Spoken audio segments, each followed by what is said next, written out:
They say that in the grim darkness of the far future, there is only war. But what if I told you that the greatest war ever waged wasn't fought in humanity's distant tomorrow, but in its forgotten past? A war so catastrophic, so utterly devastating, that it shattered reality itself and condemned the galaxy to eternal darkness. A war that lasted not decades, not centuries, but 60 million years. 60 million years of unrelenting carnage that makes the bloodiest conflicts of the 41st millennium look like children squabbling over toys. This is the war in heaven.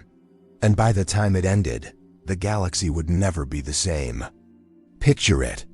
Not the galaxy as we know it now, corrupted and dying, but as it once was.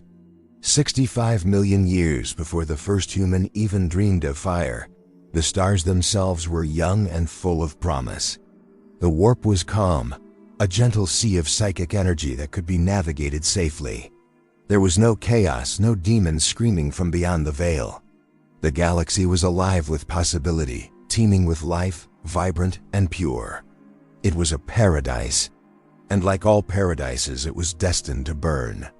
Two empires stood above all others. The first were the old ones, being so ancient and powerful that calling them gods barely scratches the surface of what they truly were. Masters of genetic manipulation, architects of reality itself, the old ones could reshape life with a thought. They were cold-blooded, amphibian creatures who had unlocked the secrets of the webway, a network of tunnels through reality that allowed them to traverse the galaxy in the blink of an eye. They were patient, wise, and utterly unchallenged. They had no equals, or so they believed. But they were not alone. On worlds of living metal, beneath skies of silver and green, another race watched the stars with envious eyes. The Necrontyr, a people cursed by their own sun, dying slowly from radiation poisoning that rotted their bodies before they could even reach maturity. Their lives were brutally short, their existence defined by suffering and decay. While the old ones lived for millennia, the Necrontyr barely saw a handful of decades. And they knew, with bitter certainty, that the old ones possessed the power to save them. The power of immortality. So they asked, they begged. They pleaded for the gift of life, and the old ones refused. Perhaps they saw something in the Necrontyr that troubled them. Perhaps they believed that immortality was a gift that couldn't be shared without consequence. Or perhaps they simply didn't care about the desperate pleas of a dying race. Whatever the reason, their refusal would prove to be the most catastrophic mistake in galactic history. Because the Necrontyr did not accept their fate. Consumed by rage and jealousy, united by their hatred of the old ones who had condemned them to extinction, they declared war.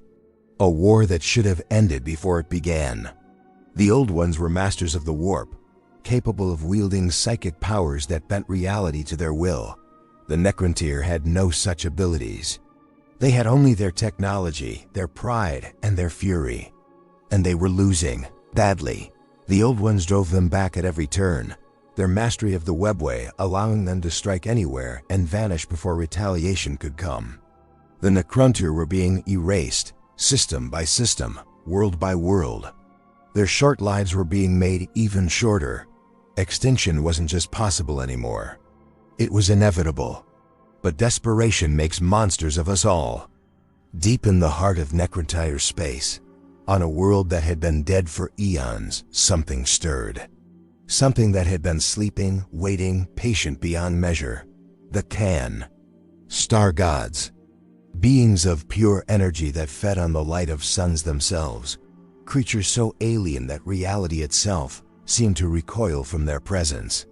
They were hunger given form, predators that had existed since the birth of the universe. And the Necrontyr, in their desperation, made contact. The Catan whispered promises, immortality, power, victory. Everything the old ones had denied them would be theirs. All they needed to do was one simple thing: transfer their consciousness from flesh into living metal. Become something more than mortal. Become eternal. The Necrontyr agreed. How could they not? They were a people with nothing left to lose. The biotransference began. Billions upon billions of Necrontyr entered the great machines, their souls torn from dying flesh and imprisoned in bodies of blackstone and living metal. They emerged as the Necrons, deathless, tireless, immortal, everything they had dreamed of. But the Khan had lied. The beings that emerged from those machines were hollow, shadows of what they once were. The process had burned away everything that made them individuals. Their emotions, their memories, their very souls had been devoured by the Tan, consumed as payment for the immortality they now possessed.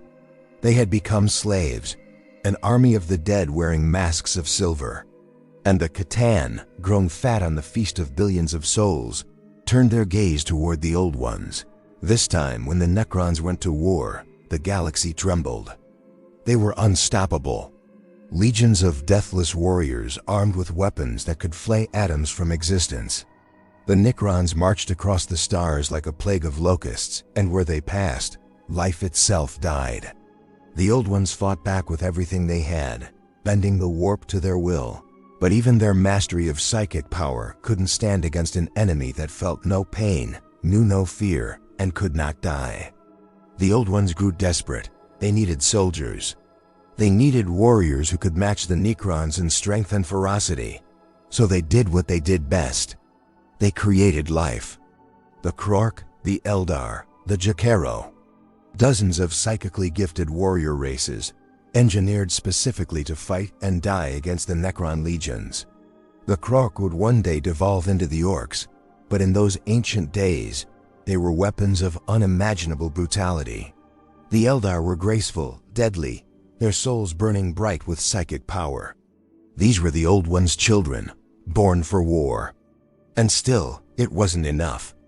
Because the war in heaven had broken something fundamental. The warp, once calm and peaceful, had become infected. All that death, all that violence, all that suffering was seeping into the immaterium like poison. The warp began to change, twisting into something darker, something hungry. Emotions given form. Fear, rage, despair. The first stirrings of what would one day become chaos. Reality itself was dying. And neither side could stop what they had unleashed.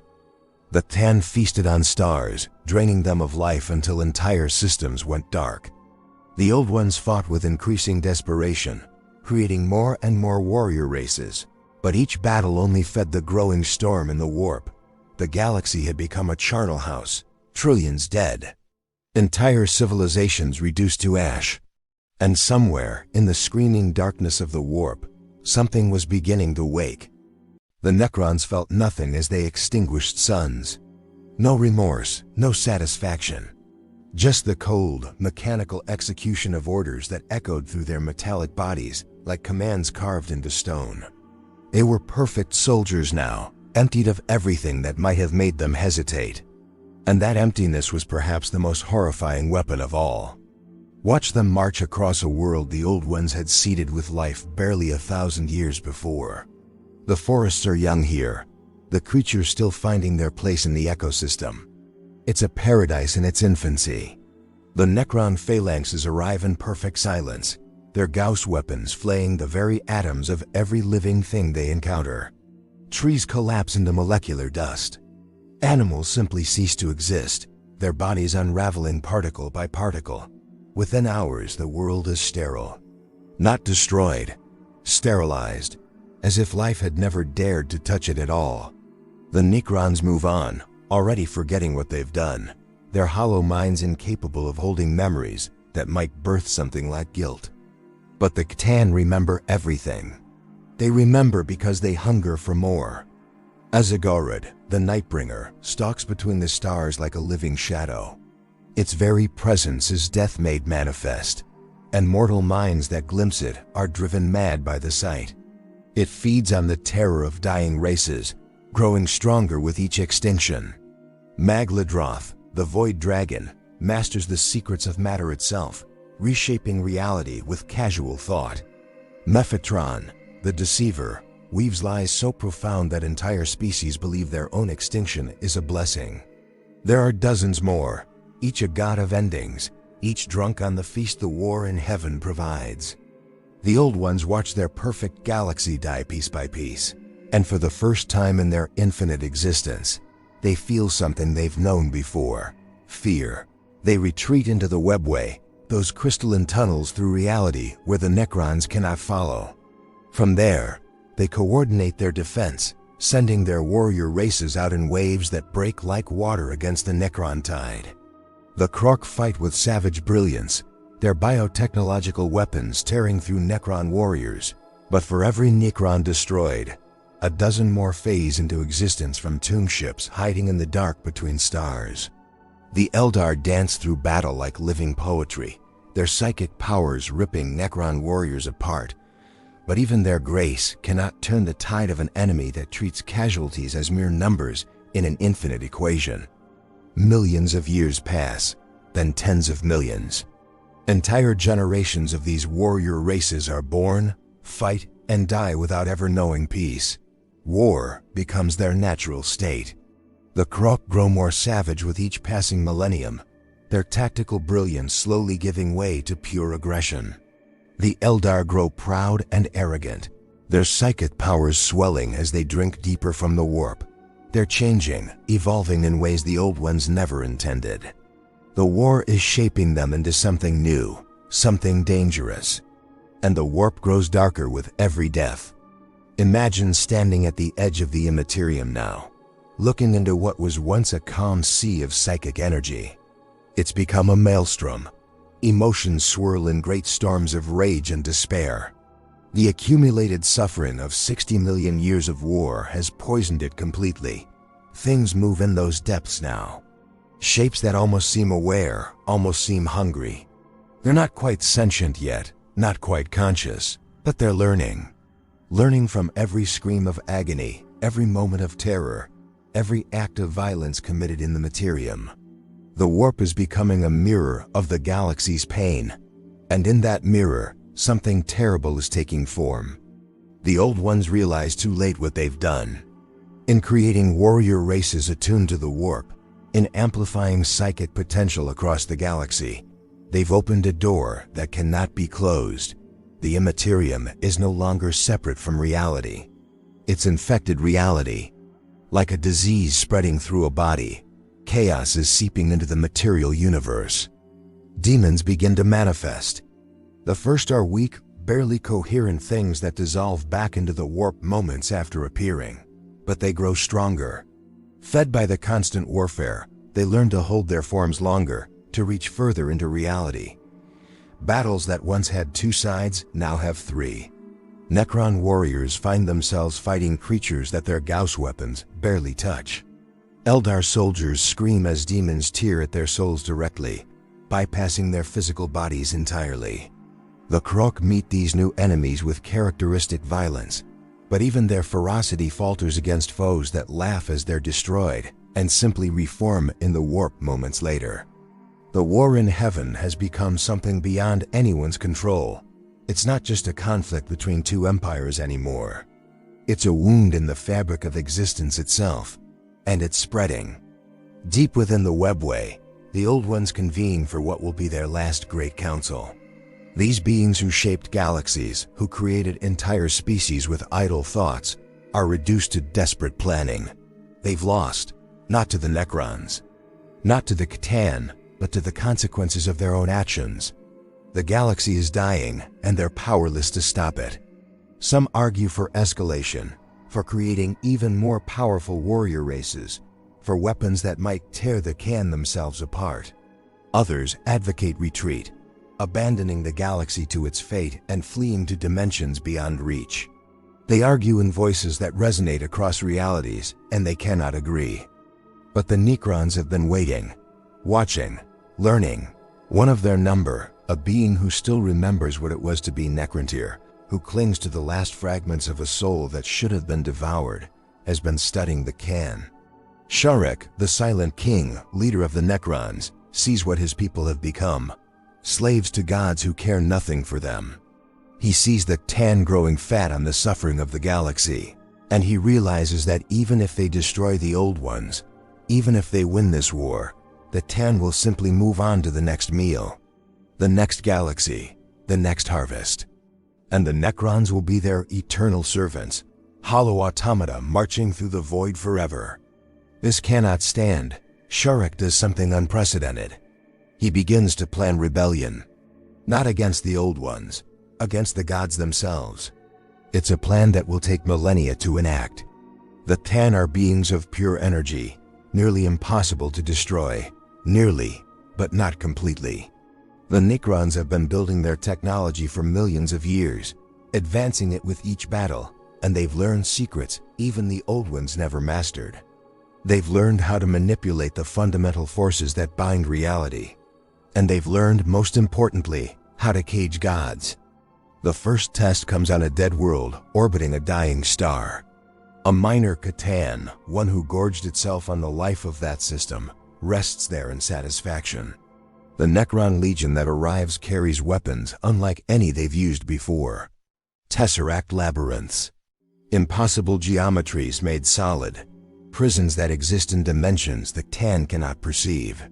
The battle is brief and brutal. The Catan realizes too late what's happening as the labyrinth closes around it, sealing it away in a cage from which there is no escape. It screams, and that scream echoes across the warp, alerting every other Catan to the betrayal. The war in heaven fractures. Now it's not just old ones against Necrons. It's Necrons against Catan. It's warp-spawned demons against everything that lives. It's entropy made manifest, reality collapsing under the weight of too much death, too much destruction, too much hatred compressed into too small a space over too long a time. The galaxy burns in colors that shouldn't exist. Entire sectors of space simply cease to be, erased by weapons that unmake matter at a fundamental level. The Catan fight back against their former slaves with the fury of betrayed gods, but the Necrons are relentless. One by one, the star gods are hunted down. One by one, they're shattered into fragments and imprisoned in Tesseract labyrinths. The Necrons pay for this victory with billions of their number, but they no longer care about casualties. They are already dead. What's the difference between one death and a billion when your soul is already gone? The old ones, weakened and scattered, watch this new phase of the war from their hiding places in the webway. They see their opportunity. While the Necrons are distracted fighting their former masters, while the Catan are being torn apart by their former slaves, the old ones could strike. They could end this. They could reclaim their galaxy, but they're too late. The warp won't let them. A psychic scream tears across the galaxy, and in that moment, everyone fighting in the war in heaven stops. Even the Necrons, devoid of souls, feel something like dread as they witness what emerges from the immaterium, the Enslavers. Parasitic entities from the warp that seize control of psychic minds, using them as anchors to pull themselves fully into reality. They pour through the tears in space that 60 million years of warfare have created, and they're hungry for hosts. The Eldar, powerful psychers all, prove to be perfect victims. Watch an Eldar craft world drift through the void, its wraithbone hull gleaming with psychic energy. Inside, millions of souls live in what they believe is safety, protected by their psychic might and the ancient wards the old ones taught them to weave. They don't see the Enslavers coming. How could they? These creatures exist partially outside reality, sliding through the cracks in space like oil seeping through stone. The first Eldar to fall is a seer, ironically, someone who should have seen the danger. Her eyes glaze over mid-sentence as something else takes residence behind them.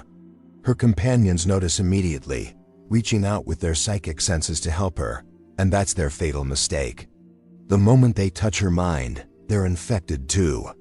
The Enslaver spreads like wildfire through psychic connections, jumping from host to host faster than thought itself. Within hours, half the craft world is compromised. Within days, there is no craft world anymore. Just a drifting tomb full of meat puppets shambling through corridors, their psychic power being used as a beacon to draw more Enslavers into reality. This scene repeats across the galaxy. Thousands of times, millions. Every psychically gifted race that the old ones created to fight their war becomes a vector for invasion. The Krork, with their Gestalt psychic field. prove slightly more resistant, their crude brutality somehow insulating them from the Enslavers' subtle manipulation. But the more refined races, the ones carefully crafted for elegance and power, they fall like wheat before a scythe. The old ones watch their children die, turned into weapons against themselves, and they finally understand the true cost of what they've done. They tried to fight a war of flesh and metal by weaponizing the soul itself, and the warp has made them pay for that arrogance. The Necrons, soulless and empty, are immune to the Enslavers. It's a bitter irony that their curse has become their salvation. While psychic races tear themselves apart from within, the Necrons continue their work, hunting down the remaining Tan. But they're exhausted in a way that transcends physical weariness. Their empire is scattered across a galaxy that's become fundamentally hostile to life. Their leadership, what little remains of it, begins to fracture. Some Necron overlords want to continue fighting, to scour every last trace of life from the galaxy in revenge for what they've become. Others see the futility. They've won, in a sense. The old ones are broken, the Can are shattered and imprisoned, but what have they gained? They're still hollow, still dead. Immortal, yes, but at a cost that makes immortality feel like damnation. Sharek, the Silent King, stands on a world of black glass, looking up at a sky filled with stars that flicker and die as enslavers consume their civilizations. He has led his people to victory, and that victory tastes like ash in a mouth he no longer possesses. Around him, his triarch of advisors waits for orders, but he has none to give. What is there left to command?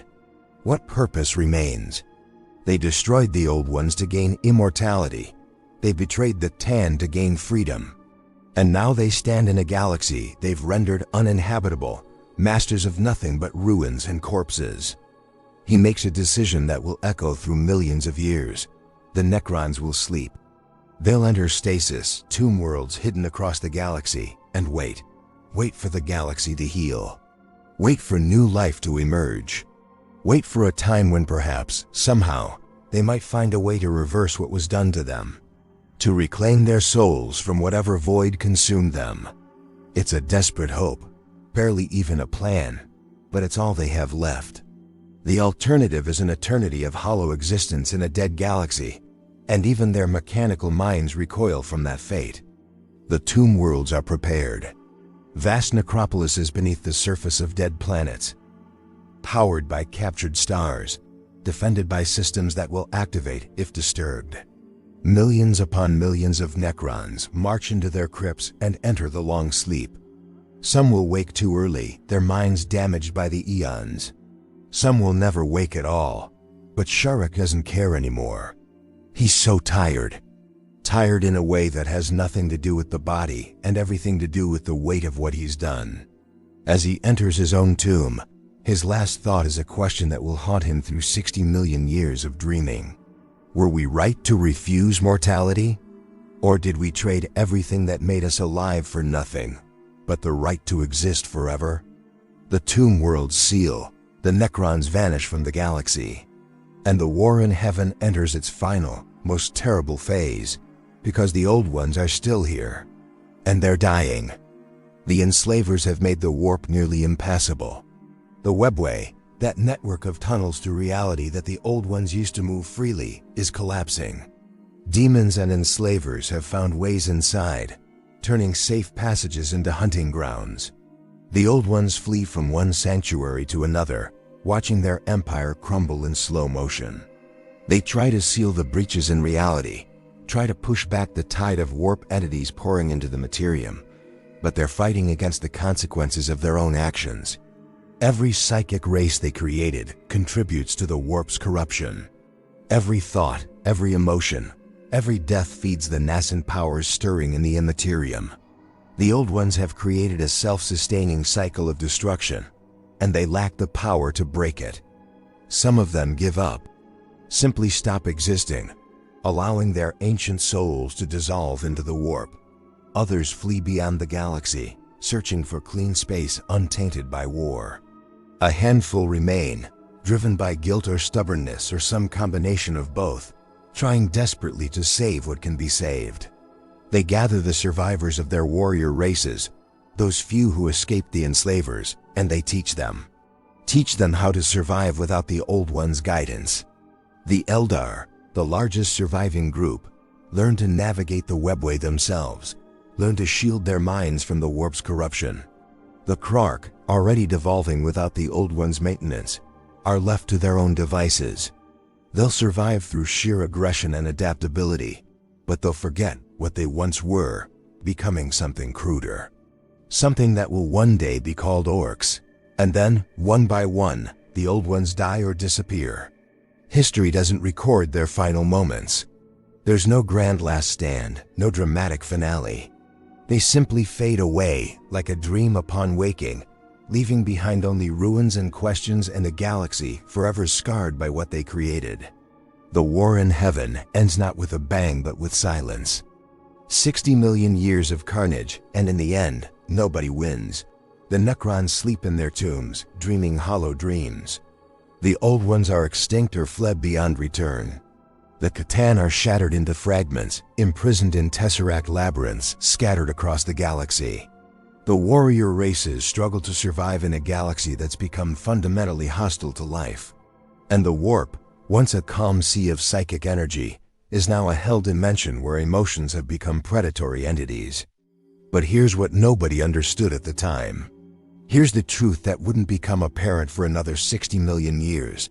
The war in heaven didn't end. It never ended. It just changed form. Those fragments of C'tan still exist, still hunger, waiting to be released by foolish races who dig too deep into ancient tombs. The Necrons sleep, but sleep isn't death. And one day they'll wake to find a galaxy teeming with young races ripe for conquest or harvest. The warp entities that fed on the war's suffering have grown strong enough to become permanent, and they're waiting too, watching from beyond the veil, influencing reality in subtle ways, gathering power for their own emergence. And humanity, that insignificant species of upright apes who won't even evolve for another 64 million years, they'll inherit all of this.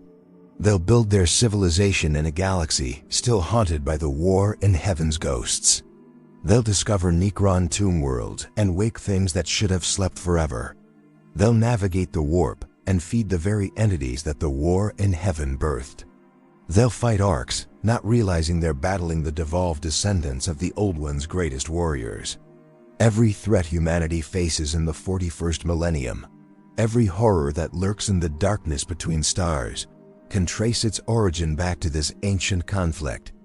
The war in heaven killed the galaxy, and everything that came after, all the suffering and darkness of the 41st millennium, is just the galaxy's corpse twitching. But let's not jump ahead 60 million years just yet, because in those final centuries of the war in heaven, something happened that nobody planned for. Something that would set the stage for horrors yet to come. The Eldar survivors, those who escaped the Enslavers and watched their Old One creators fade into myth, they didn't just survive. They thrived. Picture them in the immediate aftermath. Scattered across a broken galaxy, traumatized by generations of warfare, surrounded by the wreckage of a civilization they helped destroy. They should have collapsed, should have fragmented into primitive tribes fighting over scraps. But the Old Ones had crafted them too well. These beings were psychically potent beyond measure, naturally attuned to the warp in ways that should have made them vulnerable, but instead made them adaptable. They learned to shield themselves from the Enslavers, creating psychic barriers that protected their minds. They learned to navigate the collapsing webway, finding safe passages that even the demons couldn't breach.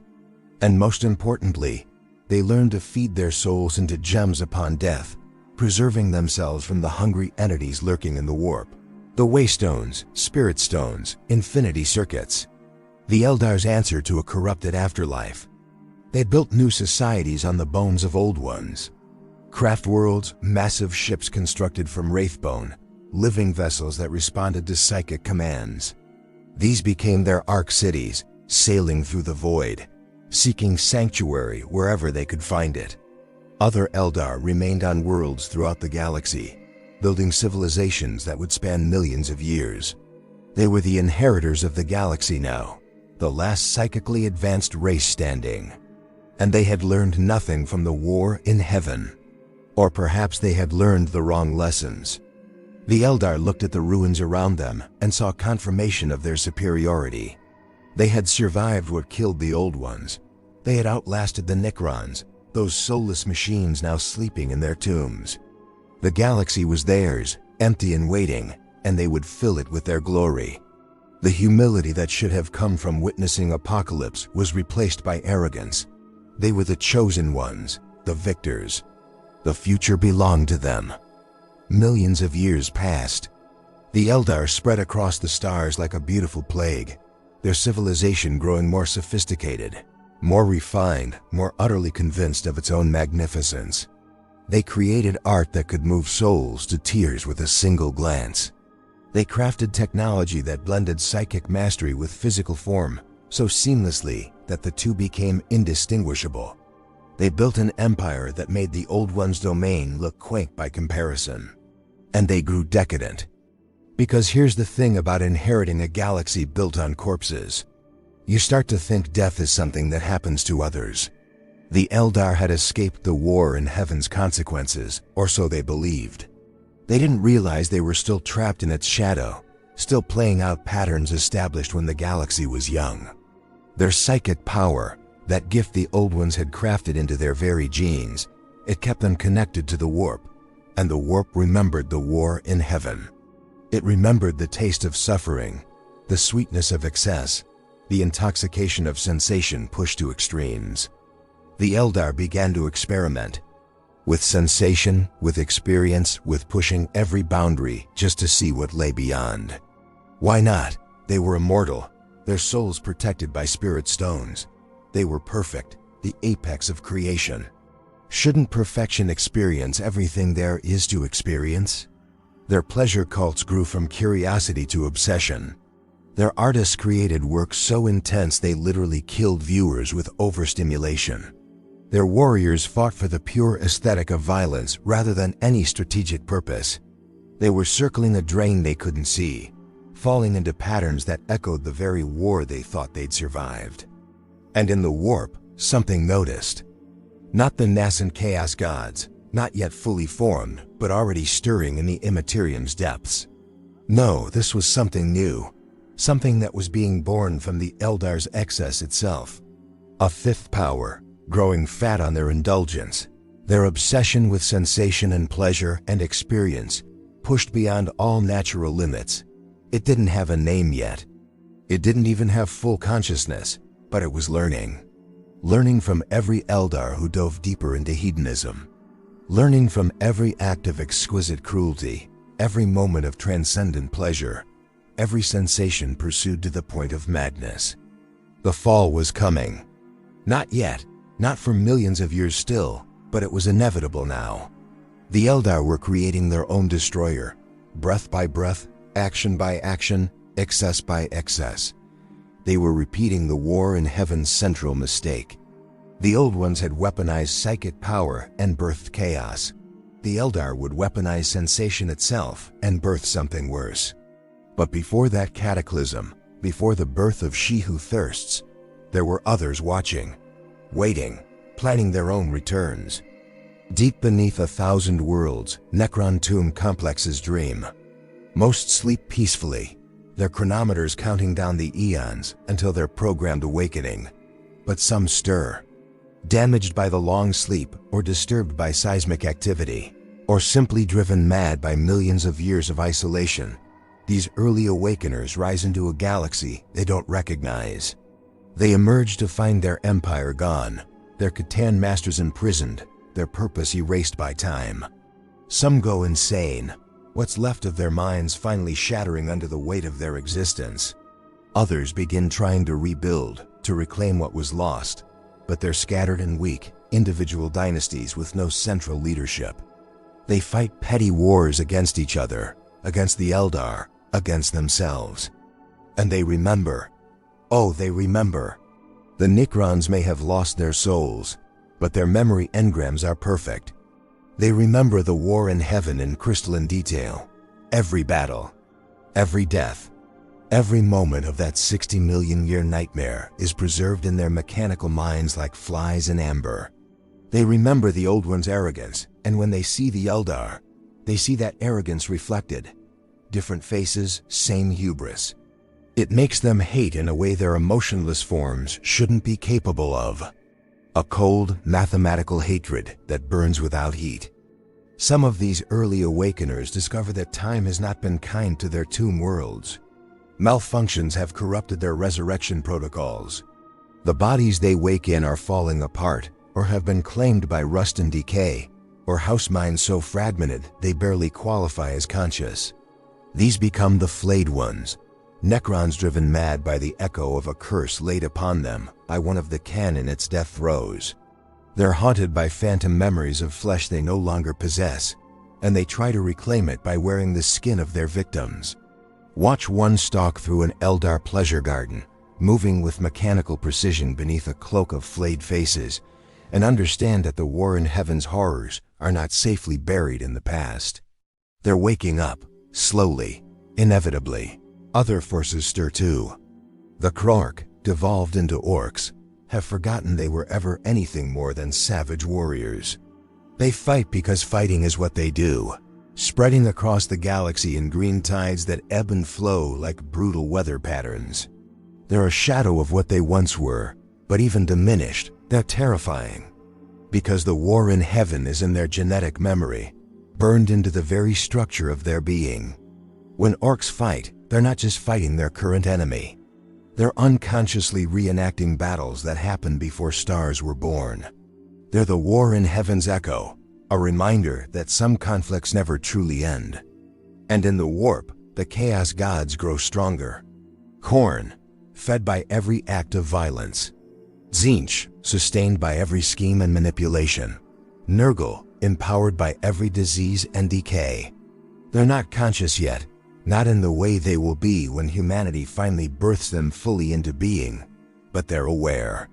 They watch the materium through the cracks in reality that the war in heaven created, and they wait for the moment when they can push through completely. The Eldar's fall will give them that opportunity. The birth of Slaanesh will tear reality itself, creating the Eye of Terror, and in that moment, the warp's full corruption will finally manifest in the material universe. Everything is converging. The Necrons are waking. The Eldar are falling. The Orks are spreading. The Chaos Gods are growing. And humanity, still millions of years from developing stone tools, is waiting in the wings, utterly unaware that they're inheriting a galaxy primed for eternal war. Every piece of the 41st millennium's horror is being put into place, and none of the players realize they're still acting out a script written in the war in heaven's blood. There's a cruel poetry to it. The Old Ones wanted to create life. The Necrontyr wanted to escape death. Both got exactly what they asked for in the worst possible way. Life fills the galaxy now, but it's life defined by warfare. Death has been escaped, but existence has become a curse. The war in heaven achieved its victory by making sure that no peace would ever be possible again. The truth is, the war in heaven never had victors. Only different degrees of losing. And the galaxy itself was the ultimate casualty, transformed into something that can never be repaired, never be restored to what it was before the first shot was fired. You can't unmake 60 million years of carnage. You can't wash that much blood from the foundations of reality. The stains go too deep. But there's one more layer to this horror that we haven't touched yet. One final revelation that makes everything worse. Because while the Necrons slept and the Eldar rose and fell and rose again, while the Orks spread and the Chaos Gods gestated in the warp, something else was happening.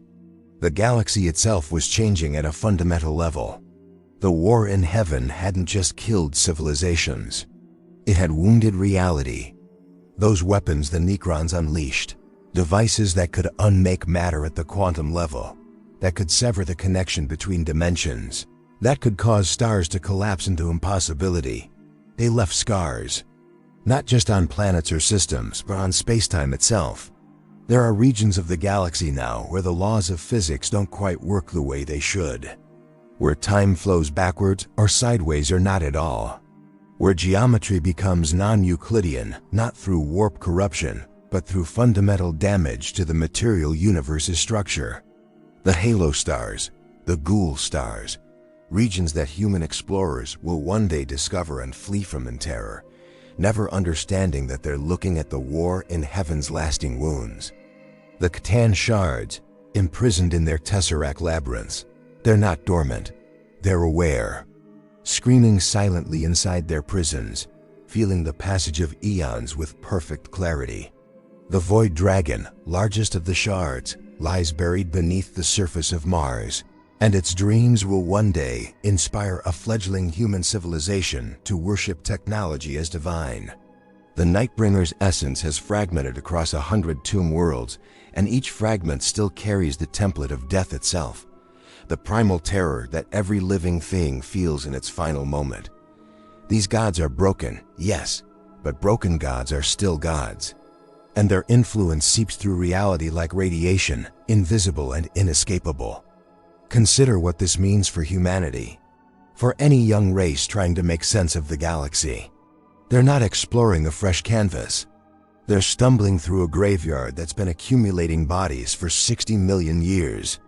Every ancient ruin they discover is a reminder of the war in heaven. Every mysterious technology they unearth is either a weapon from that conflict or a desperate defense against it. The standard template constructs that humanity will rely on during the dark age of technology, echoes of Necron design principles, filtered through millions of years and dozens of civilizations. The warp drives that allow faster-than-light travel, only possible because the war in heaven cracked reality open and never let it heal. Humanity thinks they're writing their own story. They don't realize they're just filling in footnotes to a narrative that was written before their ancestors. Learn to walk upright. And the Necrons, when they finally wake fully, when Sharek returns from his self-imposed exile beyond the galaxy and begins reuniting the scattered dynasties, they look at the galaxy and see a sick joke. They sacrificed everything for immortality. They betrayed their gods for freedom, and what did they gain? A galaxy full of young races making the same mistakes, walking the same paths, heading toward the same catastrophes. The Necrons see humanity spreading across the stars, and they see the Necrontyr, short-lived, ambitious, desperate for more time. They see the Eldar in their decadence, and they remember the Old One's arrogance. They see the Orks fighting endless wars, and they recognize the Krork's savage efficiency. History isn't repeating. It never stopped happening in the first place. But here's where the story takes its darkest turn. Because Sharek, the Silent King, the one Necron who still possesses fragments of something that might be called empathy, he realizes something that none of his kind want to acknowledge.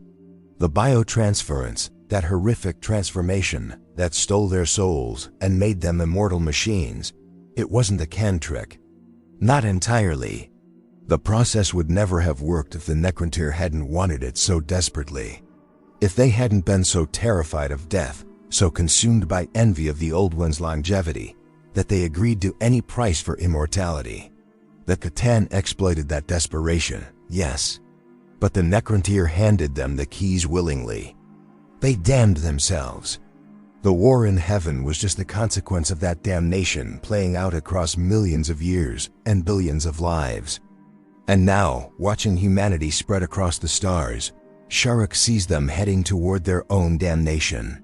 Not through biotransference, but through 1,000 different paths that all lead to the same destination. Chaos, the machine god, genetic enhancement pushed too far. Humanity has so many ways to destroy themselves, and they're exploring all of them simultaneously. The Silent King realizes that stopping them would be pointless. Even if he could prevent humanity's fall, another race would rise and make the same mistakes. The galaxy is trapped in a cycle that the war in heaven created, and there's no breaking free. This is the true horror of the war in heaven. Not just what it did, but what it keeps doing. The 41st millennium's grimdark future isn't an anomaly. It's not a temporary dark age waiting for enlightenment to return. It's the natural state of a galaxy that was murdered 60 million years ago and has been rotting ever since. The Imperium's xenocidal paranoia, the Orks' endless wars, the Eldar's dying civilization clinging to existence through soulstones, Chaos's corruption of everything it touches, the Necrons' cold fury at an existence they can't escape. These aren't separate problems. They're all symptoms of the same disease. The war in heaven infected reality itself, and there is no cure. The Emperor of Mankind, that figure who will one day unite humanity and lead them into the stars, he knows this truth. He was there in some form, watching from the shadows as the war in heaven raged. He saw the old ones fall. He watched the Necrons transform. He felt the warp's corruption begin. And he spent 60 million years trying to figure out how to save humanity from repeating those same mistakes. Every plan he made, every scheme he executed, all of it designed to break the cycle, to give humanity a chance at survival in a galaxy designed to kill them. And he failed. The Horus Heresy, humanity's greatest civil war, was just another echo of the war in heaven, brother against brother. The idealistic vision of a united galaxy corrupted by chaos, the desperate attempt to transcend human limitations, leading to damnation. Horus, the favored son, fell for the same reason the Necrontyr accepted biotransference: pride, ambition, the belief that the ends justified any means. The Emperor tried to guide humanity past the traps that destroyed previous civilizations, and instead led them directly into a new version of the same trap. Because that's what the war in heaven did. It didn't just kill the old ones and transform the Necrons and corrupt the warp. It established patterns that repeat themselves endlessly. The proud fall, the desperate damn themselves. The wise grow arrogant, power corrupts, war becomes eternal. These aren't philosophical observations. They're fundamental laws of the galaxy now, written into its very structure by 60 million years of destruction. In the 41st millennium, the Imperium sacrifices 1,000 psychers daily to keep the Emperor alive. The Eldar sacrifice billions of lives to birth their god of death and try to kill Slaanesh. The Necrons sacrifice entire worlds trying to restore their flesh. The Orks sacrifice themselves in endless wars because warfare is all they know. Everyone is sacrificing everything, and none of it matters, because the war in heaven already decided how this story ends. There is no hope, there is no salvation. There is only war. And that war is just the echo of an older war, which was the echo of an older conflict still. All the way back to the moment when the Necrontyr looked at the old ones and felt envy poison their hearts.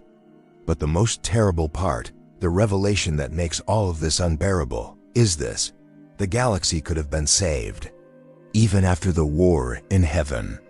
Even after the Necrons went to sleep and the old ones died and the warp became corrupted. There was still a chance. If the Eldar had learned humility, if they had respected the damage that had been done and worked to heal it rather than indulging their every whim. If they had understood that they were the galaxy's inheritors not by right, but by accident of survival. They didn't. And their fall created the Eye of Terror, tore reality open permanently, and ensured that the war in heaven's corruption would never fade.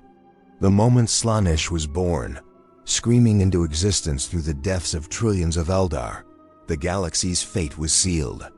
The wound became terminal. So we return to where we began. To that question that started this journey: what was the war in heaven? Was it just another conflict, another chapter in galactic history that can be studied and filed away?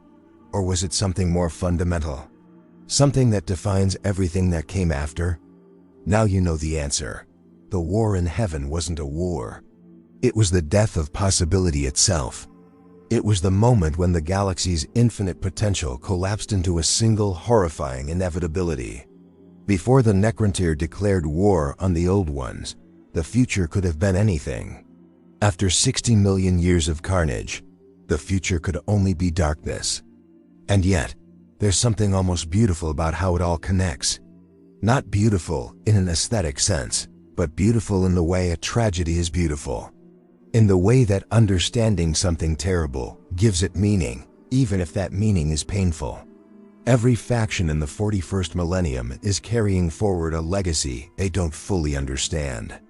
The Imperium's obsession with order and control echoes the Old One's belief that they could shape life itself to their will. The Necrons' cold efficiency reflects the Necrontyr's desperate pragmatism. The Eldar's fading glory is just the Old One's arrogance wearing a different face. The Orks fight because the war in heaven is literally coded into their genetics. Chaos exists because the war in heaven fed the warp so much suffering that it became conscious. Everyone in this dark future is haunted by that ancient conflict. They're all ghosts, in a way. Not dead, but not truly alive either. Just going through motions established millions of years before they were born. But here's what keeps Sharek awake during his long sleep, if something without a soul can be said to be awake. Here's what troubles the Emperor as he sits dying on his golden throne. Here's what the oldest Eldar farseers see when they look too deep into the future.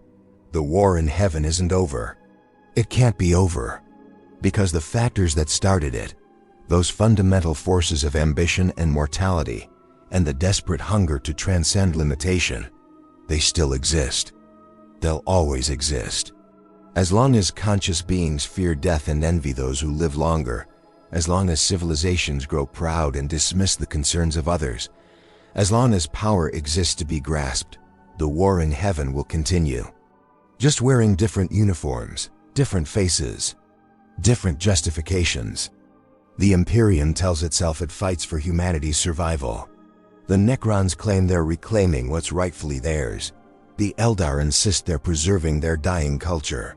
Chaos promises liberation from the material universe's limitations. And they're all lying to themselves. They fight because the galaxy is a machine built for warfare, and they're cogs that can't stop turning. They fight because the war in heaven broke something in reality that makes peace impossible. They fight because that's all that's left to do in a galaxy that died 60 million years ago. There's a Necron tomb world deep in the galactic core where Sharek sometimes stands and looks out at the stars. He goes there when the weight of his existence becomes too much, when the memory of what his people once were threatens to overwhelm even his mechanical consciousness. And he asks himself the same question over and over, with the patience of something that has literally forever to contemplate it. Could we have refused? When the Khan offered us immortality, when we were dying and desperate and consumed by hatred, could we have said no? Could we have accepted mortality with grace and dignity? Could we have better than our nature allowed? He doesn't know. He'll never know. The opportunity to find out vanished 60 million years ago. And that uncertainty is worse than any physical torment could be. Because if the answer is yes, if they could have refused, then everything that followed, all the death and suffering and corruption, it was all preventable. The war in heaven was a choice, not an inevitability. And the Necrontyr made the wrong one.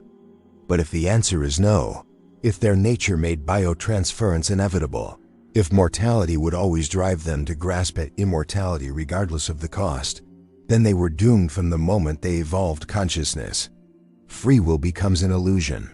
The war in heaven becomes the universe's cruel joke. And existence itself loses meaning. Either way, he loses. Either way, everything he's done becomes ash. This is what the war in heaven really teaches us. Not that war is inevitable, though it certainly suggests that. Not that pride leads to destruction, though that's obviously true. The real lesson is darker and more profound. It's about the price of transcendence. About what we're willing to sacrifice to become something more than we are. The Necrontyr wanted to transcend mortality. They succeeded. And they lost everything that made mortality worthwhile. The Old Ones wanted to transcend the limitations of individual existence, to become gardeners of life itself. They succeeded. And they lost the humility that would have let them wield that power wisely. Humanity, in the 41st millennium, is attempting the same transcendence. The Emperor tried to elevate them into a psychic species that could challenge the Chaos Gods themselves. And look what happened. The Horus Heresy. The birth of the Imperium as a fascistic nightmare. 10,000 years of decline into superstition and fanaticism. Every attempt to become more than human has resulted in becoming less than human. Just like the Necrontyr became less than Necrontyr. Just like the Old One's wisdom became arrogance. Maybe transcendence is the trap. Maybe the universe punishes those who try to exceed their nature. Or maybe, and this is somehow worse, there is no punishment. Maybe the universe doesn't care at all. Maybe the war in heaven happened because that's just what happens when consciousness emerges in a material universe. Intelligence creates hierarchy. Hierarchy creates inequality. Inequality creates resentment. Resentment creates war. War creates trauma. And trauma creates the conditions for more war. An endless cycle with no escape clause built in. The galaxy today, in the 41st millennium, is still playing out that cycle. Every conflict is just a smaller fractal of the war in heaven. The same patterns, the same mistakes, the same inevitable outcomes. And the beings fighting these wars, they think they're making choices. They think their struggles matter. They don't realize they're just actors in a play that was written before the first stars formed, performing lines that were locked in place 60 million years ago. But maybe, just maybe, that's not entirely true. Because here's what gives the story its tiny, fragile spark of something that might be hope. The war in heaven established patterns, yes, but patterns can be recognized. And once recognized, they can be challenged. The galaxy is damaged beyond repair, corrupted to its core, but it's not dead. Not yet. Life persists. Consciousness continues, and where consciousness exists, choice exists. Not easy choices, not choices that guarantee happy endings, but choices nonetheless. Sharek chose to rebel against the Ctan when rebellion seemed impossible. The Emperor chose to protect humanity, even knowing he'd probably fail. The Eldar who survived their fall chose to continue fighting rather than accepting extinction. The Orks, mindless as they seem, choose joy in battle rather than despair at their existence. These choices don't undo the war in heaven's damage. They don't redeem the galaxy or promise salvation. But they prove that the cycle isn't completely deterministic. That conscious will still matters, even in a universe designed to crush it. In the end, the war in heaven's greatest victim wasn't the Necrontyr or the Old Ones. It wasn't the countless civilizations destroyed in the crossfire. It was possibility itself. The idea that things could be different, could be better. That the future wasn't just the past wearing a new mask. And the greatest act of defiance against the war in heaven isn't victory. Because victory is impossible. It's continuing to hope anyway. Continuing to fight for something better, even when the galaxy itself seems built to prevent it. That's why the Imperium's motto rings so hollow. There is no good war. There is only survival. And survival, bare and brutal and undignified as it is, becomes its own form of resistance. Every day that consciousness persists in the 41st millennium, every moment that sentient beings choose meaning in a meaningless galaxy, every act of compassion in a universe of cruelty, is a middle finger to the war in heaven's legacy. The galaxy will never heal. The warp will never calm. The Necrons will never regain their souls. The damage is permanent and irreversible, but damage doesn't mean defeated. And maybe, in a galaxy broken beyond repair, the only victory available is refusing to break completely. Choosing to be more than the war in heaven's echo. More than just another casualty in a conflict that started before your species existed and will continue after it's gone. The war in heaven ended 60 million years ago. And it's still happening right now. And it will keep happening as long as consciousness exists to perpetuate it. That's the truth. That's the horror. And that, somehow, against all logic and reason, is also the hope. Because if the war never ends, then neither does the opportunity to choose how you fight it. To decide what you're willing to sacrifice and what you refuse to surrender. To find meaning in the struggle itself, since victory is off the table. So when you look at the darkness of the 41st millennium, remember that you're not just seeing a dystopian future. You're seeing the final act of a play that began before humans existed. And that play's message isn't that everything is hopeless. It's that hope itself is an act of rebellion. That choosing to care in a galaxy that punishes caring is the bravest thing consciousness can do. The war in heaven tried to kill hope. It failed. Hope mutated, yes. Became desperate and brutal and barely recognizable. But it survived. In the same way that life survived. In the same way that consciousness survived. Damaged, corrupted, twisted into forms that barely deserve the name. But still there. Still refusing to surrender completely. And maybe that's enough, not to redeem the galaxy. Not to justify the suffering. But to prove that 60 million years of carnage couldn't extinguish every spark of light. Some fires, once lit, can never be fully snuffed out. They just keep burning in the darkness. Small and defiant and absolutely certain that they matter, even when everything suggests they don't.